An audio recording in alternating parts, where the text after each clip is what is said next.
Welcome to the channel, and if you're new here, you're right at the beginning with me. Before we get into the best and the worst cities for rent to rent in 2026, I want to be upfront. In my own portfolio and inside LLB Property Academy, we don't usually start with the big cities. Some of the safest, most profitable and most beginner friendly deals are actually in the smaller towns, where demand's high, rents are sensible and landlords are open to consent. There isn't a flood of competition. These are the areas where contractors stay Monday to Friday, where hospitals are constantly busy, where relocations happen every week, and where the business just works without the hype. But I also know that some of you genuinely want to work in a city. Maybe you live there, maybe you know it well, or maybe you just prefer a city vibe.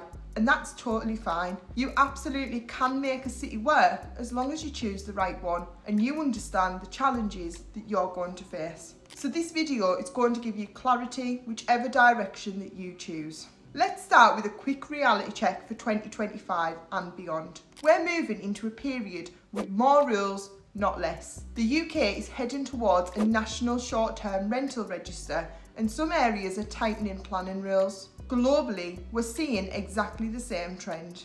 The good news is that when rules tighten, the people cutting the corners disappear. Serious operators who follow the rules stand out and actually get stronger because the market becomes clearer and more predictable. This is why our mentorship exists. Freedom through doing it properly. Now let's talk about how to identify a great city or town for rent to rent. I don't just want to throw you a top 10 list, I want you to understand exactly what to look for. First, strong weekday demand, not just tourists. You want contractors, relocations, business travels, hospitals, energy sites, major employers and events. This is what fills your calendar consistently. Second, you can clearly see a profit left after everything's paid for. Not just your rent, I'm talking cleaning, utilities, linen, platform fees, tax, licensing, maintenance. If the numbers work in perfect conditions and only in perfect conditions, walk away. Third, clear in regulations that you can navigate. You need councils where licensing is realistic, consent is possible, and the rules are stated clearly. Fourth, supply that isn't completely saturated. Some cities are drowning in unmanaged units,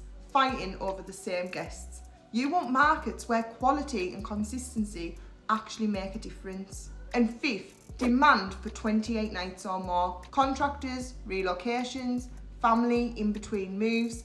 This protects your business and stabilises your income. A great area, whether it's a small town or a city, has a very recognisable pattern. You'll see steady weekday occupancy, clear rules, strong local employers, realistic rents and genuine demand for extended stays. When those pieces line up, you know the area is worth taking seriously. If you check the data and see low weekday occupancy, unclear licensing, high rents and a market relying on weekend tourists, that's not where to build a rent to rent.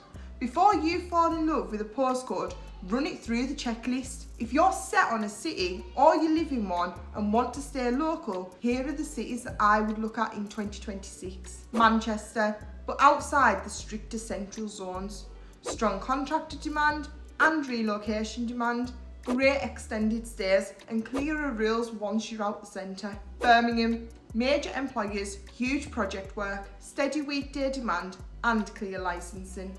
Nottingham, busy hospitals, relocations, strong contractor flow and a predictable mid-term stay.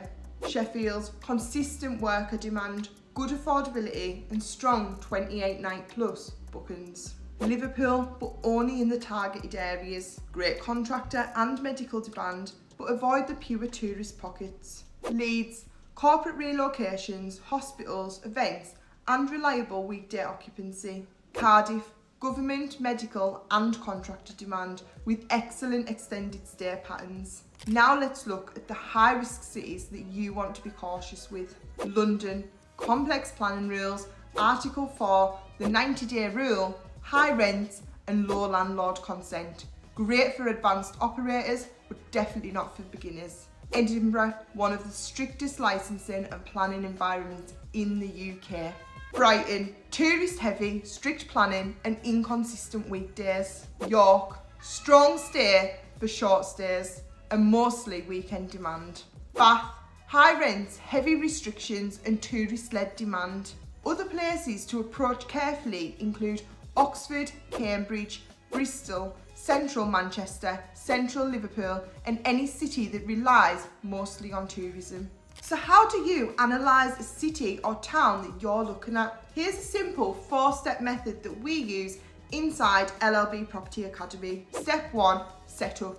Be clear on your budget, your risk tolerance and who you want to serve. Workers, families, corporates or extended stays. Your guest type determines the area that you set up in. Step 2, search. Use data tools, talk to local agents, check council portals, look at occupancy, booking rates, licensing, Article 4 and planning. Step 3, close legally. Always secure written landlord consent and use the correct structure, no shortcuts. Step 4, systemize, automate pricing, messaging, cleaners and reporting so the business works alongside family life and a 9 to 5. Let me give you a quick example. A couple inside LLB Property Academy both worked full time. They were looking in a big hyped up city and the numbers just didn't make sense. We redirected them 40 minutes down the road to a compliance friendly town with strong contractor demand. That one deal now pays for their car finance and childcare every month, legally without stress. The point isn't to scare you away from cities, it's to stop you pouring your savings into the wrong place. If you want help stress testing your market properly, securing consented deals and building something that fits around your family and your lifestyle, that's exactly what we do inside LLB Property Academy. For now, use this framework, pressure test your city and don't sign anything until the numbers and the rules line up. Thanks for watching and I'll see you in the next one.